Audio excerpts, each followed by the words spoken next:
నమస్తే, welcome to news 360. నేను Vijayashankar. Details చూస్తే మహారాష్ట్ర సీఎంపై ఇంకా సస్పెన్స్ కొనసాగుతోంది.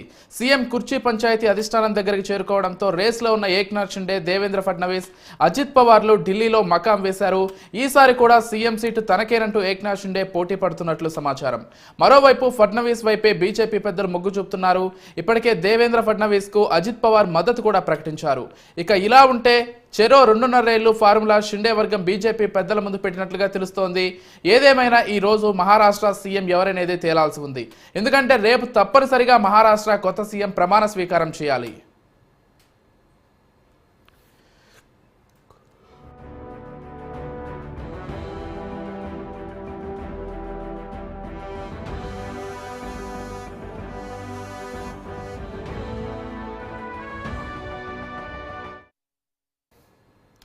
ఇక ఇదే అంశానికి సంబంధించి మరింత సమాచారం అంచడానికి మా చీఫ్ ఎడిటర్ దేశపోయిన శ్రీనివాస్ గారు సిద్ధంగా ఉన్నారు.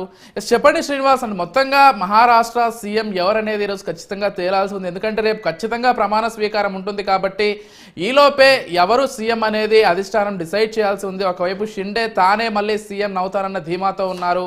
మరొక వర్గం కూడా ఖచ్చితంగా ఈసారి మాకు అవకాశం కల్పించాలని చెప్తున్నారు. బీజేపీ కూడా వాళ్ళ పార్టీ నుంచే సీఎంని చేయాలనేటువంటి ఆలోచనలో ఉన్నట్లుగా తెలుస్తోంది. అసలు మొత్తంగా మహారాష్ట్రలో ఏం జరుగుతోంది అంశానికి సంబంధించి శ్రీనివాస్? విజయ్, ఇక్కడ ఒక విషయాన్ని గమనించాలి. మహారాష్ట్రలో ప్రభుత్వ ఏర్పాటుకు సన్నాహాలు మాత్రం ముమ్మరంగా జరుగుతున్నటువంటి విషయం మాత్రం వాస్తవం. కానీ ఇక్కడ అందుతున్నటువంటి సమాచారం ప్రకారం ఏంటంటే దేవేంద్ర ఫడ్నవీస్ ను సీఎం చేసేందుకు అజిత్ పవార్ వర్గానికి చెందినట్టు ఎన్సీపీ కూడా పూర్తిస్థాయిలో యాక్సెప్ట్ చేసింది. అట్లాగే ఫడ్నవీస్ కోసము బీజేపీ మరియు ఆర్ఎస్ఎస్ పూర్తి స్థాయిలో ఆల్రెడీ ప్రకటించేసింది.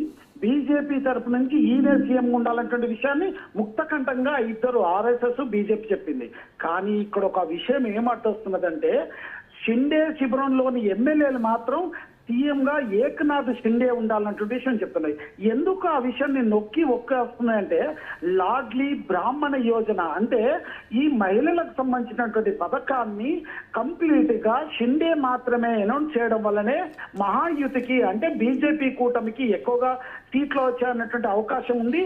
సో దాని వల్లనే ఇక్కడ షిండేకు మాత్రం సీఎం పదవి ఉంది. ఇంకొక విషయమే కాక షిండే ఒకవేళ సీఎం గా ఉన్నట్లయితే బిఎంసీ ఎన్నికలు కావచ్చు, మున్సిపల్ ఎన్నికల్లో కావచ్చు, అక్కడ విజయాలు ఈ బీజేపీ కూటమి విజయం ఎక్కువగా సాధించే అవకాశం ఉంది కనుక భవిష్యత్తును దృష్టిలో పెట్టుకొని ఇప్పుడున్నట్లు ప్రస్తుత పరిస్థితులను దృష్టిలో పెట్టుకొని కంపల్సరిగా ఏక్నాథ్ షిండేని మాత్రమే సీఎం గా ప్రకటించాలని ఆ వర్గం కోరుకుంటుంది. అట్లాగే ఇక్కడ సంబంధించినటువంటి ఎన్సీపీ పార్టీ మాత్రం కంప్లీట్ గా ఆల్రెడీ డిక్లేర్ చేసింది అజిత్ పవార్ వర్గం మన దేవేంద్ర ఫడ్నవీస్ మాత్రమే ఉండొచ్చని. అయితే ఒకవేళ వీళ్ళందరూ ఢిల్లీ వెళ్ళారు, ఢిల్లీలో చర్చలు జరుగుతున్నాయి. కానీ ఒకవేళ ఒక సీఎం ఇద్దరు డిప్యూటీ సీఎంలు కనుక ఇచ్చినట్లయితే సీఎం గా ఫడ్నవీస్ ఉన్నట్లయితే ఇక్కడ అజిత్ పవార్ డిప్యూటీ సీఎం అట్లాగే షిండే డిప్యూటీ సీఎం గా ఉన్నట్లయితే అజిత్ పవార్ కి ఆర్థిక శాఖ మంత్రి, దాని తర్వాత పట్టణాభివృద్ధి శాఖ మంత్రి, మరి ఈయనకి షిండేకి ఇచ్చేటువంటి అవకాశం మాత్రం ఉంది. అయితే దీన్ని ఒప్పుకునేటువంటి అవకాశం ఉందంటే అవకాశం లేదు. ఒకవేళ కనుక సీఎం ఇద్దరు డిప్యూటీ సీఎంలు అయితే షిండేకు 10 మంది మంత్రులు అట్లాగే అజిత్ పవార్ 10 మంత్రులు ఇచ్చేటువంటి అవకాశం కూడా ఉంది. అయితే నిజంగా ఇవన్నీ ఒప్పుకునేటువంటి అవకాశాలు అంటే ఒప్పుకునే అవకాశాలు మాత్రం లేకపోలేదు. ఒకవేళ ఈ రోజు ఈవినింగ్ కాకపోయినట్లయితే రేపు ఖచ్చితంగా ఇబ్బందులు బీజేపీ కూటమికి ఇబ్బందులు వచ్చేటువంటి అవకాశం ఉంది. వెరీ మీల్డ్ గా బీజేపీ కూటమిలో నెట్ట నిడువుగా చీలికలు వస్తాయి. ఆ చీలికలు రాగానే ఇమ్మీడియట్ గా షిండే వర్గం కాంగ్రెస్ వైపు తొంగి చూస్తుంది.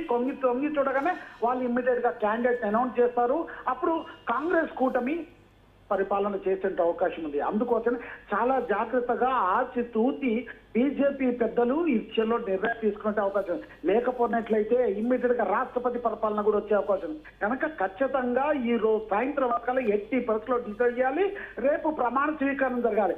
ఒకవేళ కనుక రేపు కనుక ప్రమాణ స్వీకారం జరగకపోయినట్లయితే రాష్ట్రపతి పరిపాలన విధించే అవకాశం ఉంది. అయితే ఇప్పుడు ఖచ్చితంగా ఏక్నాథ్ షిండేనా, ఫడ్నవీసా, అజిత్ పవార్ అనేటువంటి విషయం మాత్రం ఇప్పటి వరకు ఇంకా స్టిల్ ఇప్పుడు సమయం 4-7 నిమిషాలు అవుతుంది. ఈ 4-7 నిమిషాల వరకు ఇప్పటి వరకు తేలినటువంటి పరిస్థితి ఉంది. సాయంత్రం వరకు ఏమైనా తేలినట్లయితేనేమో రేపు ప్రమాణ స్వీకారం ఒకవేళ తేలనట్లయితే ఖచ్చితంగా ఈ షిండే ఇమ్మీడియట్ గా కాంగ్రెస్ వైపు జంప్ చేయడం ఖాయం. అక్కడ కాంగ్రెస్ గవర్నమెంట్ ప్రమాణ స్వీకారం చేయడం గ్యారంటీ విజయ్. ఎస్, అంటే ఖచ్చితంగా ఒకవైపు షిండే వర్గమేమో ఒకవేళ పూర్తిగా 5 ఏళ్ల పాటు మాకు ఇవ్వకపోయినా కానీ 2.5 ఏళ్ళు సీఎం పదవిని పంచుకునేటువంటి ఒక ప్రతిపాదనని కూడా అధిష్టానం ముందు పెట్టినట్లుగా తెలుస్తోంది. అయితే అధిష్టానం పూర్తిగా బీజేపీ అధిష్టానం అంటే ఎక్కువగా సీట్లు తమకే వచ్చాయి కాబట్టి తమకి ఈసారి అవకాశం ఇవ్వాలని, ఫడ్నవీస్కి అవకాశం ఇస్తే బాగుంటుందని షిండేని ఒప్పించే ప్రయత్నం చేస్తున్నట్లుగా కూడా తెలుస్తోంది. ఢిల్లీ మొత్తం కూడా ఇదే రాజకీయం నడుస్తున్నట్లు తెలుస్తోంది. మరోవైపు అజిత్ పవార్ కూడా ఫడ్నవీస్కి సపోర్ట్ చేసినట్లుగా, ఆయనే సీఎం అయితే బాగుంటుందని ఆయన కూడా అనుకుంటున్నట్లుగా కూడా సమాచారం అందుతోంది. ఈ నేపథ్యంలో షిండే ఒప్పుకునే అవకాశం ఏమైనా ఉందా శ్రీనివాస్? లేకపోతే షిండే ఖచ్చితంగా తనకే సీఎం పదవి కావాలని కోరుకునే అవకాశం ఉందా? విజయ్, ఇక్కడ మనం ఒక మాటను అర్థం చేసుకోవాలి. షిండే ముందు నుంచి కూడా చెప్తున్న పదం ఏంటంటే ఎవరికి ఎక్కువ సీట్లు వచ్చాయన్నటువంటి విషయం కాదు, ఇక్కడ ఎవరికి తక్కువ సీట్లు వచ్చాయన్న అంశం కాదు.